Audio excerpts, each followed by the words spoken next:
Ndugu zangu wapendwa katika Kristo, tumsifu Yesu Kristo.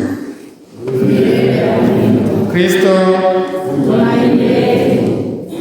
nawaalika kwa tafakari ya neno la Mungu. Leo Dominika ya 12 ya mwaka A wa Kanisa. Somo la kwanza latoka katika kitabu cha Nabii Yeremia. Nabii Yeremia aliyeitwa na Mwenyezi Mungu awe nabii akiwa bado kijana mwenye umri mdogo, yapata miaka 23 hivi. Ilikuwa ngumu kwake kupokea huo utume. Alimwambia Mungu, mimi ni mdogo, siwezi. Lakini Mungu alimwambia, nitakuwa pamoja nawe, sitakuacha. Kumbe basi Nabii Yeremia akapokea utume wake na akaanza kuhubiri katika mji wa Yerusalemu. Kipindi ambacho Nabii Yeremia anatekeleza utume wake, hali ya Yerusalemu haikuwa shwari. Wengi walimwasi Mungu, wengi walijihusisha zaidi na mambo ya kimwili, mambo ya kisiasa. Mungu akamweka kando. Na katika kipindi hicho taifa la Israeli lilikuwa likipambana na Wababeli waliotaka kuwapalia na kuwatawala kwa nguvu. Nabii Yeremia aliwahubiria kuhusu maovu waliyoyatenda, wamemsahau Mungu, wamemwacha Mungu pembeni, na akasema na kutabiri kwamba Yerusalemu itaangamia na mtaenda utumwani. Haya maneno viongozi pamoja na watu wote wa Israeli, hasa wa mji ule wa Yerusalemu, hawakupendezwa nayo, na kulikuwa na jitihada ambazo viongozi walikuwa wanazifanya kupata usaidizi kutoka himaya ya Wamisri, waombe msaada wa Misri waweze kuwapiga hawa Babeli. Lakini Nabii Yeremia alisema, mrudieni Mungu. Msaada wa wanadamu haukuwasaidia. Bila kumrudia Mungu, hakika Yerusalemu itaangamia, nanyi mtachukuliwa kwenda utumwani. Walimwona ni mchochezi anayewakatisha tamaa, wakamfungulia mashtaka ya uongo ili wamuue, na alihukumiwa kufa. Wakaenda kumtupa katika kisima, lakini baadaye mfalme akamtuma mtumishi wake aende akamtorosha. Na hakika mji wa Yerusalemu miaka michache baadaye ukaangamizwa, na wale wa ufalme wa Yuda wakachukuliwa kwenda utumwani Babeli. Hayo yote yalitokea kwa ajili ya kumwasi Mwenyezi Mungu, kuto kumtegemea Mungu wao, na wakategemea msaada wa binadamu. Hakika Yerusalemu iliangamizwa na wakachukuliwa utumwani. Hayo ndiyo tunayoyasikia katika somo la leo, pale Yeremia anaposema namna gani alivyozungukwa na maadui. Viongozi walimuona kama mchochezi anayekatisha tamaa wale wapiganaji wanaopigana kunusuru mji wao usitekwe na Wababeli. Hata wale rafiki zake walimzunguka wote wakamwona Yeremia kama mchochezi, wakamsaliti na kumwacha. Lakini Yeremia anasimama na kusema, Bwana yu upande wangu, Bwana yu pamoja nami. Mfano wa shujaa mwenye kutisha. Kwa hiyo hao wanaonionea watajikwaa, wala hawatashinda, watatahayarika sana. Bwana hakuniacha, Bwana ni shujaa. Ndivyo alivyoweka tumaini lake kwa Mwenyezi Mungu, na hakika Mungu akamwokoa. Somo la pili la waraka wa Mtume Paulo kwa Warumi. Mtume Paulo anafundisha juu ya kuingia kwa dhambi mbinguni na namna gani dhambi iliyoshindwa. Adamu wa kwanza ndiye alikuwa sababu ya dhambi kuingia ulimwenguni. Adamu wa pili, Bwana wetu Yesu Kristo, ndiye aliyeshinda dhambi. Ndugu zangu, Paulo anaelezea kuhusu lile simulizi linaloonyesha anguko la mwanadamu katika kitabu cha Mwanzo sura ya 2 na 3. Pale Adamu na mkewe Eva walipomwasi Mwenyezi Mungu na kula tunda la katikati ambalo Mungu aliwazuia, pale walipotenda dhambi ya jeuri, ya uasi, ya majivuno, ya kutaka kuwa sawa na Mwenyezi Mungu, wakakataa kushika maagizo ya Mwenyezi Mungu, wakaamua kushawishiwa na nyoka Shetani na kufuata Shetani. Kwa kosa lao dhambi ikaingia duniani. Ndivyo Paulo anavyotolea ufafanuzi lile anguko la mwanadamu linalosimuliwa katika kitabu cha Mwanzo sura ya 2 na 3. Na Paulo anaweka misingi ya fundisho la kanisa juu ya dhambi ya asili, dhambi ya Adamu ambayo kila ajaye duniani anairithi, kila anayezaliwa anairithi. Ndivyo Paulo aliweka misingi kwa masomo hilo tulilosikia, na kanisa linafundisha juu ya dhambi ya asili, ile dhambi ambayo Adamu na Eva walitenda kule katika ile bustani ya Edeni, ambayo kila ajaye ulimwenguni anairithi. Adamu ya kwanza alileta dhambi katika dunia na kuleta mauti duniani. Adamu wa pili, yaani Bwana wetu Yesu Kristo, ndiye aliyetukomboa katika dhambi na utumwa wa Shetani na kujalia neema tele za ukombozi. Ndivyo anavyotuelezea na kufundisha Mtume Paulo katika somo letu la Injili. Mwinjili Mathayo anaeleza namna gani Bwana wetu Yesu Kristo alivyowatuma wale mitume wake 12. Tumesikia Dominika iliyopita jinsi alivyowatuma waende nyumbani kwa wana wa Israeli, wasiende wala kwa Wasamaria au kwa watu mataifa. Na pia basi aliwapa maelekezo nini ya kufanya.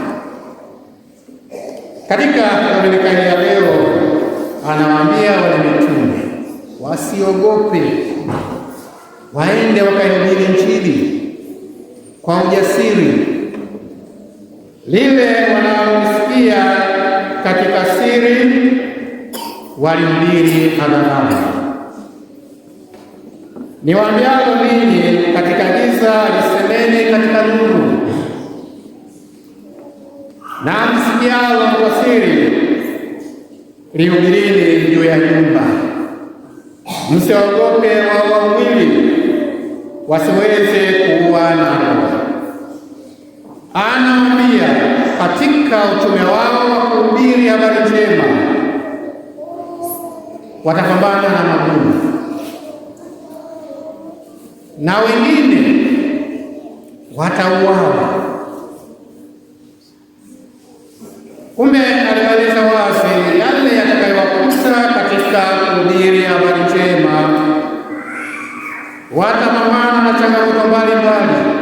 Haitakuwa kazi rahisi, ni kazi inayohitaji ujasiri, kazi inayohitaji uhodari, bila kuwa na woga. Msiogope hao wanaoua mwili, msiogope wanadamu, hawana chochote cha ziada, wao wataua mwili.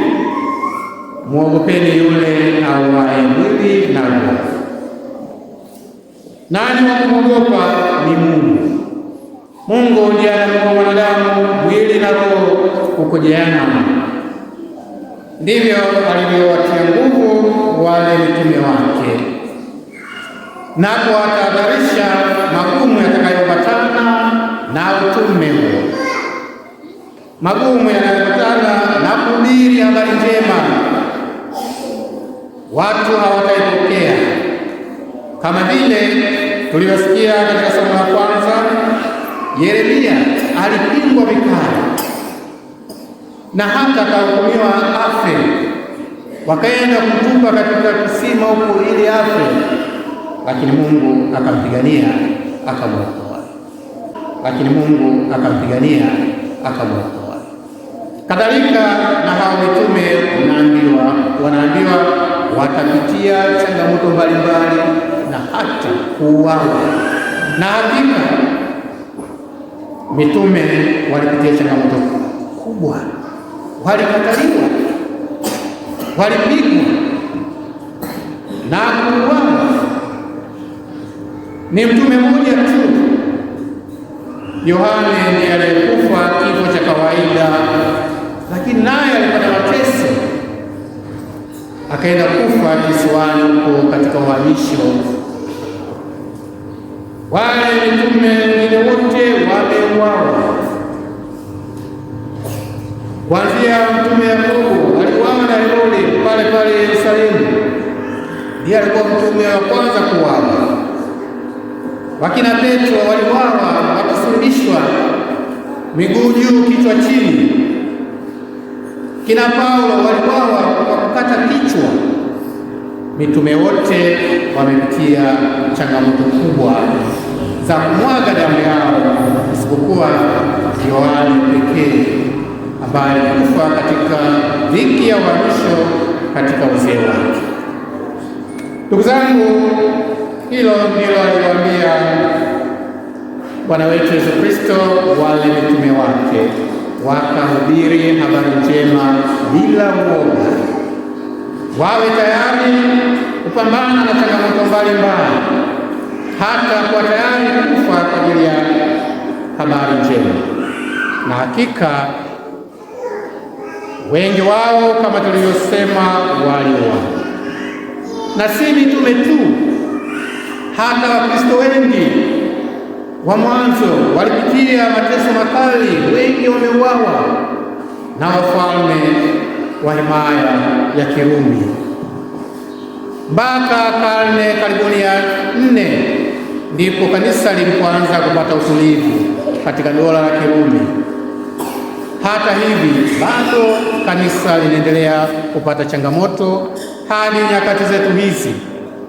Wapo wanaouawa kwa ajili ya imani yao, wapo wanaouawa kwa ajili ya kumhubiri Kristo hata nyakati zetu hizi, sehemu mbalimbali za dunia. Ndugu zangu, basi katika Dominika hii ya leo, neno la Mungu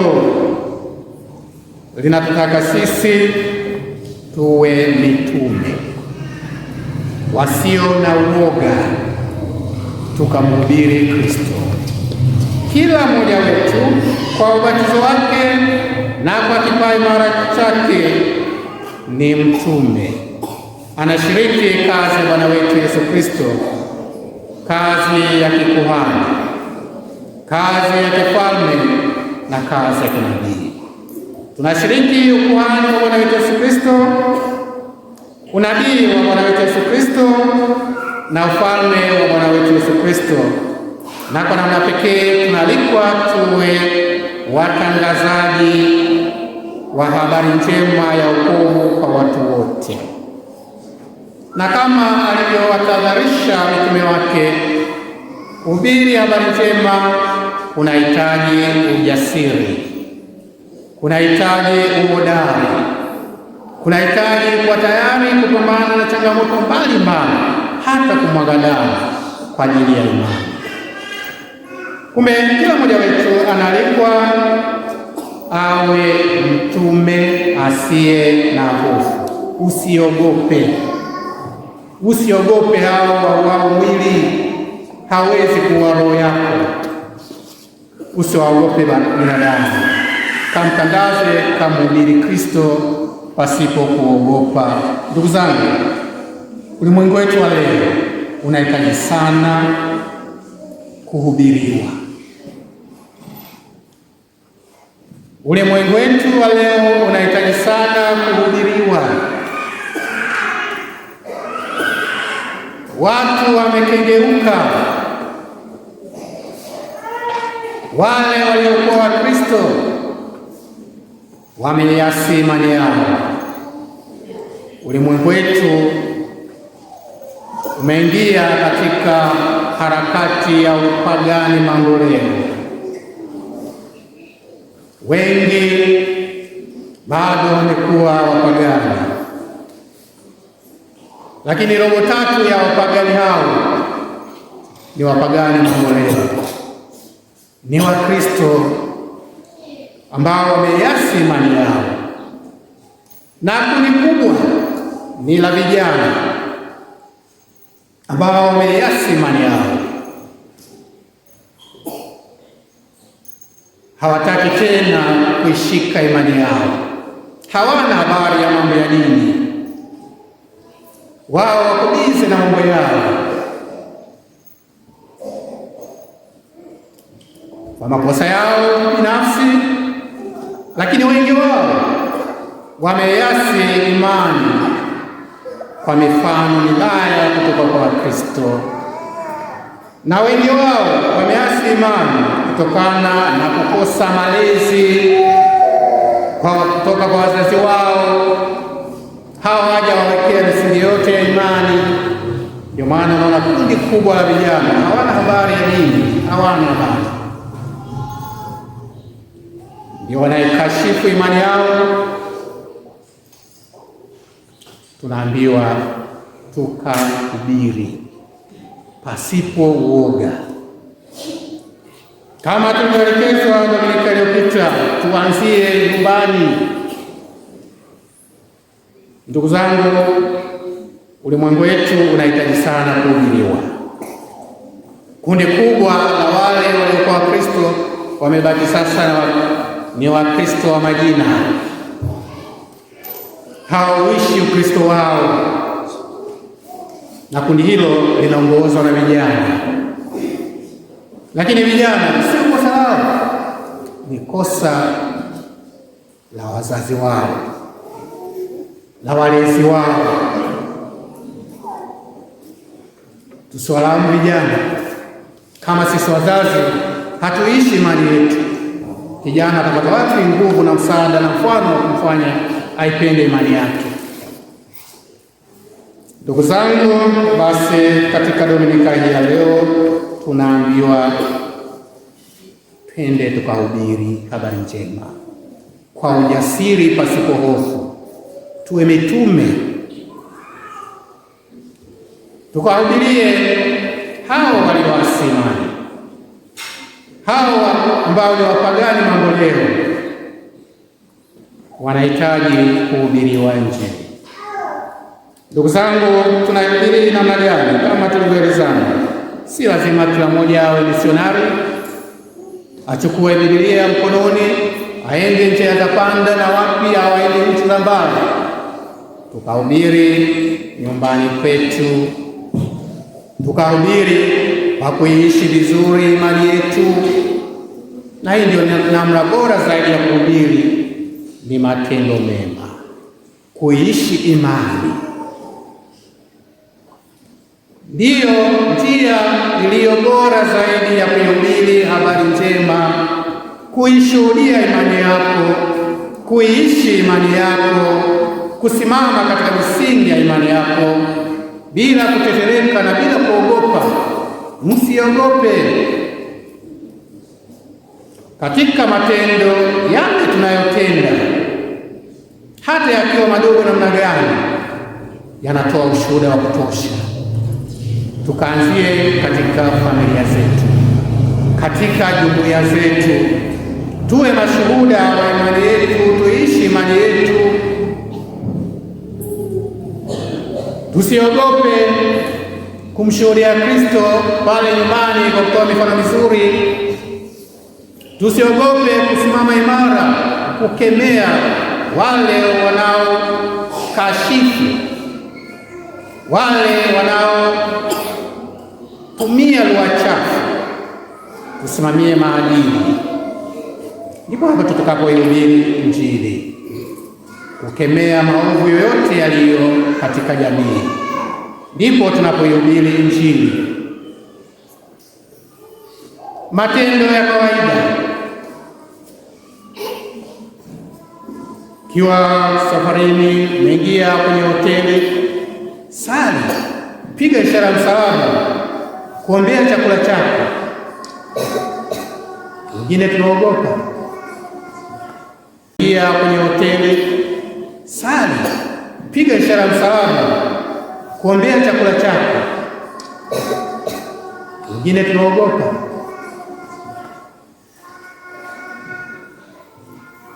Tusimame katika misingi ya imani yetu. Tusiogope kumshuhudia Kristo popote pale,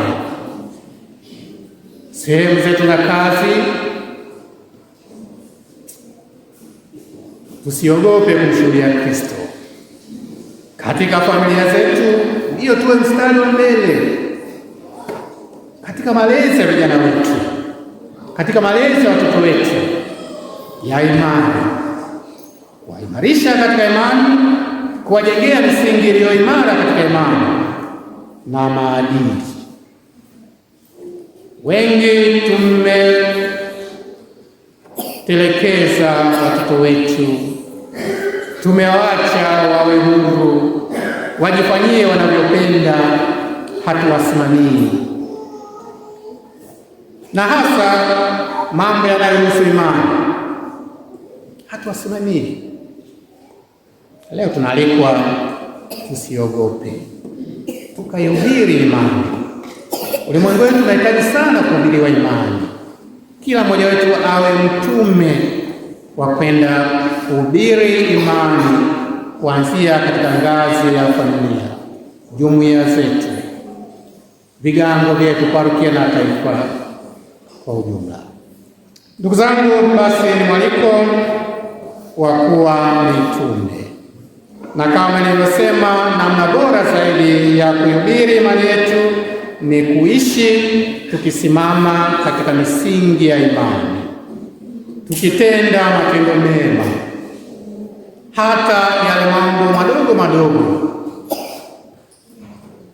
yanayomshuhudia Kristo, yanayoonyesha msimamo wetu kwamba mimi nasimamia Ukristo wangu, mimi najivunia Ukristo wangu. Popote pale, pawe hadharani, pawe kuna mchanganyiko mkubwa wa watu wa madhehebu mbalimbali, kama tunasimama katika imani yetu, tutamhubiri Kristo. Lakini kikubwa kinachotupanisha ni uoga, Woga umekuwa changamoto kubwa ambayo inatufanya tushindwe kumhubiri Kristo, na woga huu kwa kiasi kikubwa unaletwa na Wakristo wenzetu. Ndicho kinachothibitisha zaidi kwa maneno yao, kwa kashfa zao wanazozitoa pale wewe unaposimama katika imani yako. Na wengi wanaogopa hata kutenda mema kwa sababu tu ya majirani zangu watasemaje, watanionaje, wanajiona mimi sio najifanya mtakatifu, sio mimi najibembeleza kwa paroko. Na maneno yanatolewa na Wakristo kwa Mkristo mwenzao anayesimama imara katika imani. Muona mnafiki anayejikomba komba hata anapotoa maelekezo. Jamani, maelekezo ni haya. Wenzetu wanakunywa chai kwa paroko hao ni Mkristo, anamkatisha tamaa Mkristo mwenzake. Hizi ni changamoto, na wengi wanaogopa kutenda mema. Mwingine anaogopa kabisa, alikuwa hata na zawadi kupelekea paroko, zawadi ya kuku huko wenzake watamsemaje? Unajikumba kwa paroko.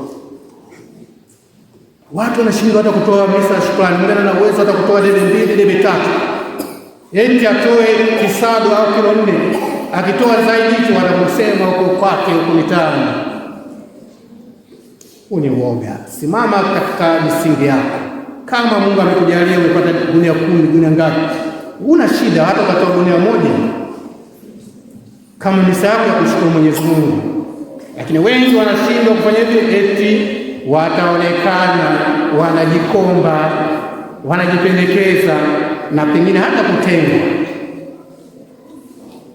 kwamba wewe si unajipendekeza huko. Ukikwama nenda huko kwa paroko wako kusaidia, nenda huko parokiani.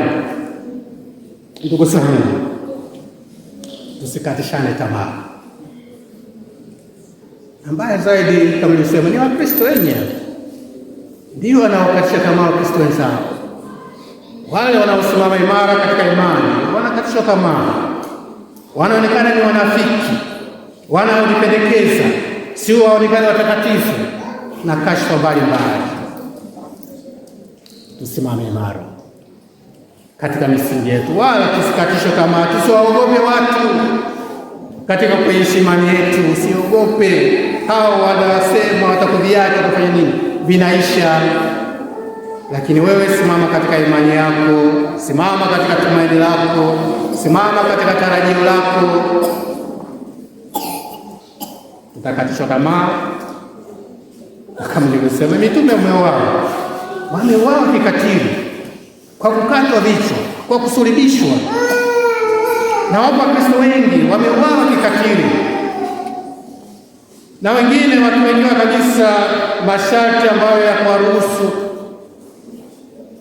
kwamba ukane Ukristo wako. Wewe sema tu mimi si Mkristo, mtaacha uhuru. Lakini mtu anasimama imara, sitamkana Kristo. Hata ukimkata kidole anaendelea kusimama imara. Ndugu zangu, kuhubiri Injili kuna changamoto zake, kuna mapambano yake. Msiogope.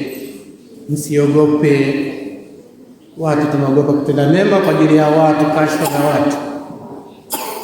Unaogopa watu, umuogope Mungu. Unaogopa wanaoua mwili, umuogope yule anayeua mwili na roho. Kundi dogo, msiogope. Baba yenu anawapenda, mna thamani ninyi kuliko hata mashomoro hao ndege hao wanauzwa senti 1. Lakini Mungu anajua kwamba leo ndege fulani amekufa. Hata unywele wa kichwa chako umeusabiwa, Mungu anajua. Msiogope nyinyi, mna thamani kubwa kuliko mashomoro wengi. Na Kristo anamalizia, yule atakayenikiri mbele ya watu, nami nitamkiri mbele za Baba zangu. Baba yangu. Yule atakayenikana mbele ya watu, nami nitamkana mbele ya Baba yangu. Chagua mwenyewe kumkiri Kristo au kumkana Kristo. Ili Kristo akukiri mbele ya Baba yake au akukane mbele ya Baba yake. Uhuru ni wako. Kama unaogopa wanadamu, okay. Kama unawakili wanadamu, unamkana Mungu, uhuru ni wako. Kama unaogopa hao wanaoamini na usimwogope yule anayeua mwili na roho, uhuru ni wako. Tumeumbwa kwa sura na mfano wa Mungu, tumepewa akili na utashi na uhuru wa kuchagua mema na mabaya. Kumbe kila mmoja wetu yuko huru. Nani amwogope? Mwogope mwanadamu au mwogope Mungu? Kumkiri mwanadamu au kumkiri Mungu? Basi tunahitaji neema. Kwa nguvu zetu tutakuwa waoga, tutaogopa wanadamu wenzetu, hata kutenda mema tutashindwa kwa sababu ya maneno ya watu wanaotuzunguka, majirani zetu. Lakini tusimame imara. Simameni imara katika imani. Tusichoke kutenda mema. Ndugu, tusichoke kutenda mema. Tukamhubiri Kristo, tukamshuhudie Kristo kwa matendo yetu mazuri. Tukawe chumvi ya kukoleza imani pale tunapoishi. Tukawe nuru ya kuangaza pale tunapoishi. Lile tunalosikia katika giza tukalihubiri katika nuru. Tuwe mwanga, tuwe chumvi kwa Wakristo wenzetu na kwa wapagani, lakini zaidi kwa wapagani mambo leo, wale Wakristo waliobaki Wakristo wa majina, ambao wako wengi zaidi na tunawafahamu, wanaotoka katika familia zetu. Tumwombe Mungu Mwenyezi atusaidie tuwe mitume hodari wasio na uoga wa kuipeleka habari njema ya wokovu ambayo Kristo aliye Adamu wa pili ameshinda dhambi na mauti kwa kifo chake msalabani. Dhambi na mauti iliyoingizwa duniani na Adamu wa kwanza. Yeye anatujalia neema tele. Tumsifu Yesu Kristo. Tusimame tukiri imani yetu.